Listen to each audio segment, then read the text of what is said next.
Whenever I bring up the topic of manaless champions in League of Legends, the concept of empowered abilities always manages to find itself into the equation. And considering it's one of my favorite mechanics of all time, I'm honestly surprised I haven't made a dedicated video on it yet. I spent a great deal of time mentioning it and decided it would be worth going into more detail about what I mean by that. A major complaint about most manaless champions is that there appears to be no negative consequence or disincentive to using their abilities carelessly, even if they have just as much pressure as abilities that cost mana. In their defense, that's a reasonable grievance to air.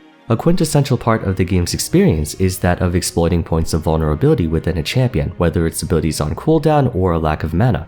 I used energy champs as an example of how to design an alternative resource to mana, but one other quote-unquote alternative resource I brought up was that of empowered abilities. Today I want to explain to you why empowered abilities is, at least in my opinion, the best mechanic in League of Legends.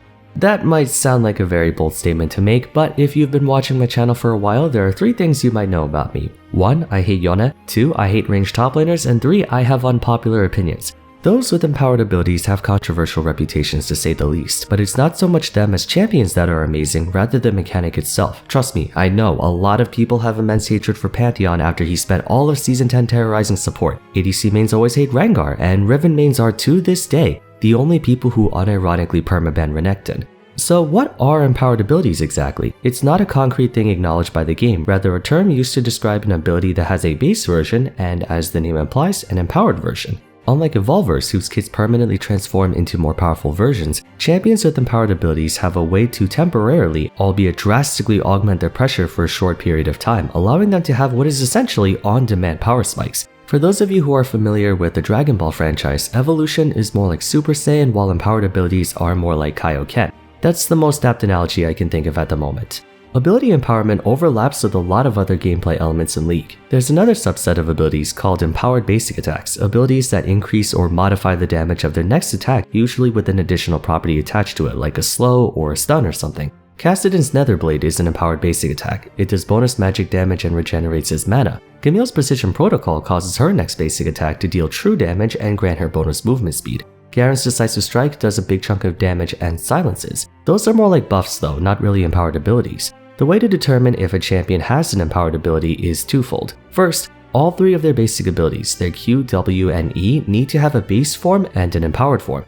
Usually easy to tell by checking for different colored versions. All of Rengar's basic abilities have a sky blue backdrop, but when empowered they turn yellow. Pantheon has all yellow abilities, but they turn orange when empowered. The second way to check is by looking for unique bonus effects on all 3 basic abilities. I say unique because, at least to me, Fiddlesticks, Vex, and Annie's empowerment do not count. They're just additional effects added onto the next abilities, since it's the same bonus no matter which one you use. Champions with only 1 empowered ability do not fit this criteria either, it has to be at least 3. So Rise doesn't count, even though Overload and Rune Prison do have empowered versions to an extent. I know this is really confusing, so to save you time, here are the champions in League with empowered abilities based on my definition. Rengar, Renekton, Pantheon, Rumble, and Heimerdinger. Barring Heimerdinger, the other 4 have passives that work on a sort of charge system where attacks and usage of abilities build up a meter that unlocks their upgraded versions for the next 1 or 2 abilities. Renekton's Reign of Anger has him accumulate fury as he damages enemies, and if he casts an ability while above 50, they become empowered. Call the Meek increases in damage, healing amount, and healing cap. Ruthless Predator strikes an additional time for a total of 3 hits, completely destroying damage mitigating shields on the target and doubling the stun duration from 0.75 seconds to 1.5. Slice doesn't change, but Dice does, increasing the damage dealt while reducing the armor of all enemies hit by up to 35% for 4 seconds. No laughing matter, especially when paired up with Black Cleaver. Renekton is able to shred his way through tanks if you play him correctly.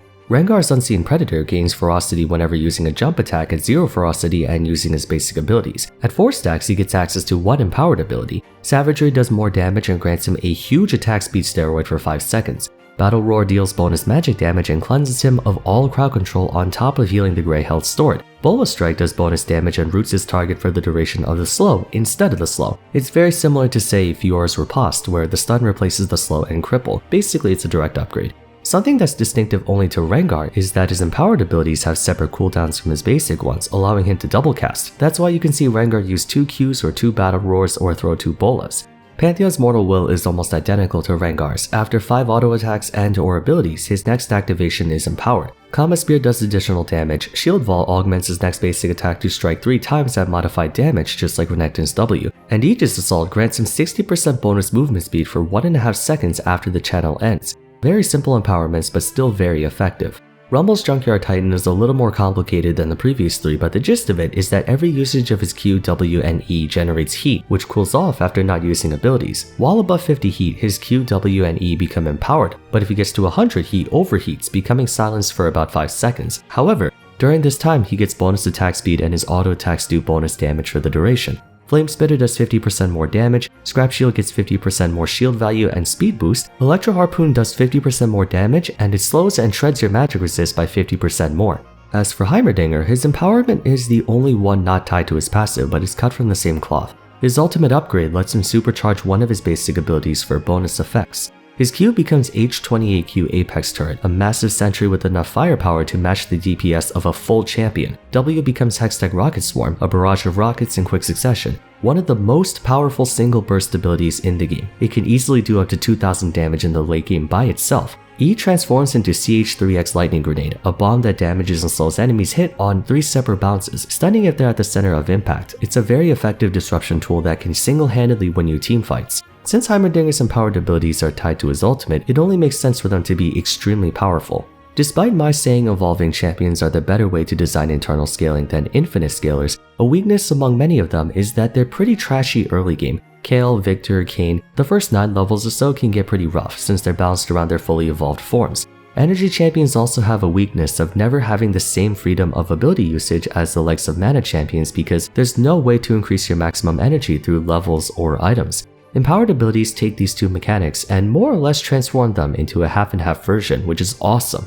I know you guys have mixed opinions about these champions. Rumble was a huge menace to deal with in the jungle at one point, and Rengar, Renekton, Pantheon aren't exactly what you would call fun champions to go up against, but let me take some time to explain the benefits behind this mechanic and why I feel like more champions should be designed with them in mind. Empowered abilities function as natural power limiters the way evolutions do, but unlike evolutions, they don't deny you early game viability due to only being a temporary boost in power. In fact, I'd say they execute on this the best. They're all pretty strong early game, have an insanely powerful mid game, and slightly fall off late game, but at the same time aren't completely worthless.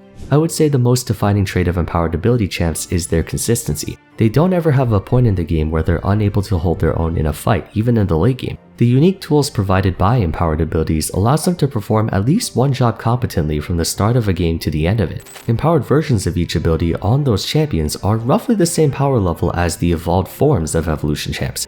If we look at Rumble's enhanced Flame Spitter damage, it's 408 plus 132% AP. Victor's Death Ray plus Aftershock is 370 plus 130% AP. So it comes down to whether or not you're comfortable with trading early game pressure for permanent access to strong abilities, or if you want to access it from the start in exchange for limited usage. Not every match does Kayle have the opportunity to reach level 16 and start 1v9 in games, or not every game does Victor score a bunch of early takedowns to power spike quickly. Not every game does Kayn get to transform at 8 minutes. They're extremely powerful when they finally do get those power spikes, but it's not always in your control. Empowered abilities are, and they also prevent you from falling off because you can always count on the added utility those empowerments usually bring with them. Rengar has the Cleanse from Battle Roar and the Pick potential with his Root. Renekton has a point-and-click stun that destroys shields, and his empowered E shreds armor, which if he hits a lot of opponents in say a team fight, all of a sudden everyone's gonna take more damage. Heimerdinger can choose between DPS, burst, or crowd control. They have those options available to them from the start of the game. How well they use those options depends on them though. See, the way each champion is designed, they really only have access to one empowered ability at any given time, sometimes two. That places the onus on the person controlling them to figure out which one they have to use at what time. Empowered abilities are very strong, but the base forms aren't. You can't rely on their normal versions because those are for the most part much weaker than abilities with similar properties. If we take a look at Rengar's Savagery, at rank 5 it does 150 base plus 20% of his AD as bonus damage, and gives him 40% attack speed for an additional hit after. Trundle's Chomp has a lower cooldown, has way more bonus damage scaling on top of giving him more attack damage and lowering attack damage for his opponent. Wukong's Crushing Blow has more range, does more damage, and also shreds 30% of his opponent's armor, not to mention the cooldown refund with each attack. In comparison, Rengar's base Q looks pretty pathetic. It's his empowered Q that's a lot stronger, not only dealing way more damage, but giving one of the highest attack speed steroids in the game.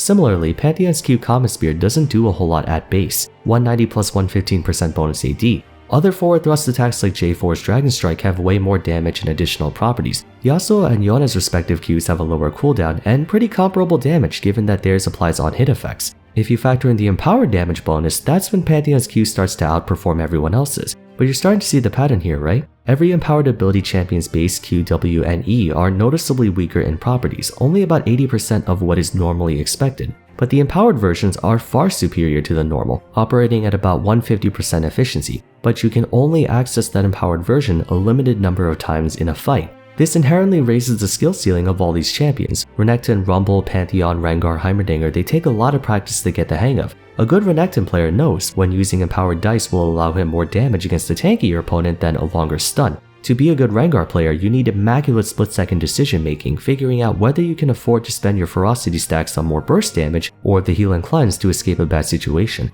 Mastering Rumble takes discipline, thinking about whether you should maintain yourself in the danger zone or intentionally overheat yourself for all-in power. Once acquiring their upgraded versions, evolvers can essentially take their newfound power for granted since there's no way they'll lose it. That also means they reap all the benefits at every phase of a game, in the neutral, during skirmishes, teamfights, what have you.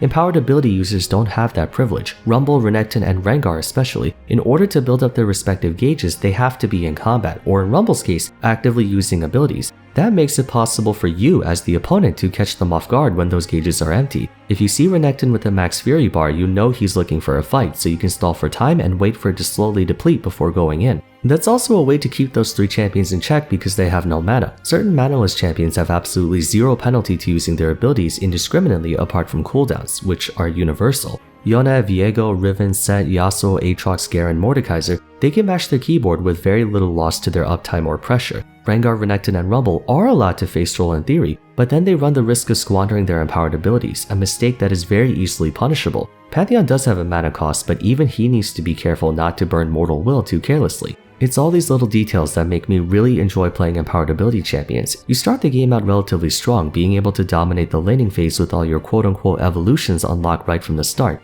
But as the game progresses and everyone begins to scale, it's up to you to make the most out of each empowered ability to make sure you stay relevant. It's almost like taking out a loan. If you use the loan well and build up a big snowball before it's time to pay it back, the extra interest rate won't be a problem. If you feed like hell though, then you'll struggle a lot more than the average champion come mid-game and increasingly more so in the late game. That's why at times it feels like the enemy Renekton is able to completely decimate your team even though it's 35 minutes. Empowered versions of each ability remain strong all throughout the game, the base ones fall off. Renekton's point and click 1.5 second stun will always be valuable to the team. Rengar's W cleanse is a free QSS to get him out of a sticky situation. Prior to the adjustment, targeted invincibility for 2.5 seconds meant Pantheon turned into quite literally the best frontline base in all of League of Legends. It just depends on how much you squeeze out of those empowered abilities.